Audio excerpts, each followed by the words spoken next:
السلام علیکم ورحمۃ اللہ وبرکاتہ۔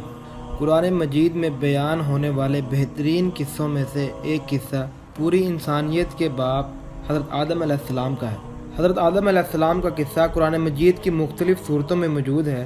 حضرت آدم علیہ السلام اس دنیا کے پہلے انسان اور اللہ کے پیغمبر ہیں جنہیں اللہ تعالیٰ نے خود اپنے ہاتھوں سے بنایا، اور ہم سب آدم علیہ السلام کی ہی نسل ہیں۔ جزیرہ علم کے ویڈیو میں خوش آمدید۔ آج ہم جانیں گے حضرت آدم علیہ السلام کے بارے میں۔ سورہ بقرہ میں موجود ہے، جب اللہ نے انسان کی مخلوق کو پیدا کرنے کا ارادہ کیا تو اللہ نے فرشتوں سے فرمایا کہ میں زمین پر اپنا ایک خلیفہ بنانے والا ہوں۔ تو فرشتوں کو لگا کہ شاید ان کی عبادت میں کوئی کمی رہ گئی ہے، جس کی وجہ سے اللہ نے نئی مخلوق بنانے کا ارادہ کیا ہے۔ فرشتوں نے جنوں کی مخلوق بھی دیکھی تھی جو زیادہ عقل نہیں رکھتی تھی اور خون ریزی کرتی تھی۔ فرشتوں نے اللہ سے کہا، اے اللہ، ہم تیری حمد اور پاکی بیان کرتے ہیں، کیا تو ایسی مخلوق پیدا کرے گا جو زمین پہ فساد اور خون ریزی کرے گی؟ پھر اللہ نے فرشتوں کو کہا کہ جو میں جانتا ہوں وہ تم نہیں جانتے۔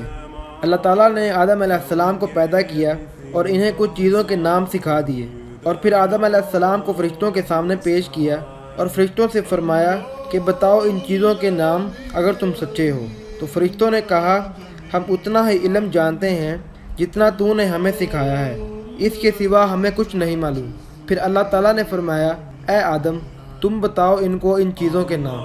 پھر جب آدم علیہ السلام نے ان چیزوں کے نام بتا دیے تو اللہ نے فرشتوں سے فرمایا کہ میں نہ کہتا تھا کہ میں آسمانوں اور زمینوں کی پوشیدہ چیزوں کو جانتا ہوں۔ پھر اللہ نے فرشتوں کو حکم دیا کہ آدم علیہ السلام کو سجدہ کرو، تو فرشتے سجدے میں گر گئے، مگر شیطان نے سجدہ نہیں کیا۔ اللہ نے فرمایا، اے ابلیس، تجھے کیا ہوا کہ تو سجدہ کرنے والوں کے ساتھ شریک نہ ہوا؟ شیطان نے تکبر سے کہا، میں اسے سجدہ نہیں کروں گا، تو نے اسے مٹی سے بنایا ہے اور میں آگ سے بنا ہوں، میں اس سے بہتر ہوں۔ اللہ نے شیطان سے کہا، یہاں سے نکل جا، تو مردود ہے اور تجھ پہ قیامت تک لعنت برسے گی۔ شیطان نے اللہ سے کہا، مجھے قیامت تک مہلت دے۔ اللہ نے شیطان کو قیامت تک مہلت دی۔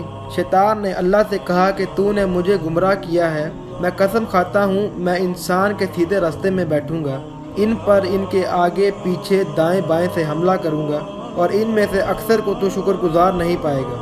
اللہ نے کہا، جو تیرا کہا مانے گا تو میں جہنم کو تم سب سے بھر دوں گا، بے شک میرے خاص بندوں پر تیرا زور نہیں چلے گا۔ پھر اللہ تعالیٰ نے حضرت حوا علیہ السلام کو پیدا کیا تاکہ آدم علیہ السلام ان سے سکون پا سکیں۔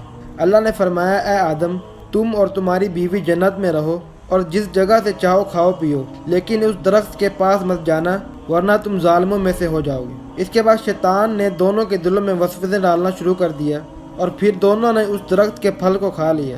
اللہ تعالیٰ نے فرمایا کہ میں تم دونوں کو اس سے منع نہ کر چکا تھا اور یہ نہ کہہ چکا تھا کہ شیطان تمہارا کھلا دشمن ہے؟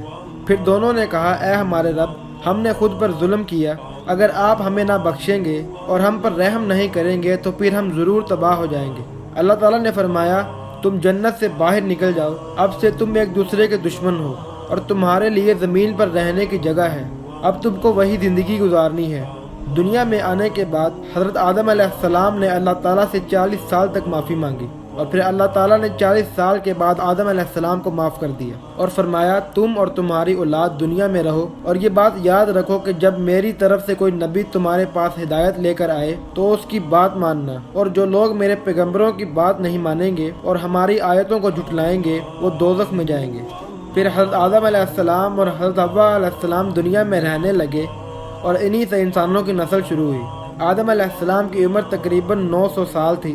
جب شیطان نے غلطی کی تو معافی مانگنے کے بجائے تکبر کیا اور اللہ کو اپنی گمراہی کا الزام دیا، لیکن جب آدم علیہ السلام نے غلطی کی تو انہوں نے فوراً توبہ کی اور تب تک توبہ کرتے رہے جب تک اللہ نے انہیں معاف نہیں کر دی۔ جب انسان سے کوئی غلطی ہو جائے تو وہ اپنے رب سے معافی مانگے اور اپنے رب کو منا لے، بے شک اللہ معاف کرنے والا بڑا مہربان ہے۔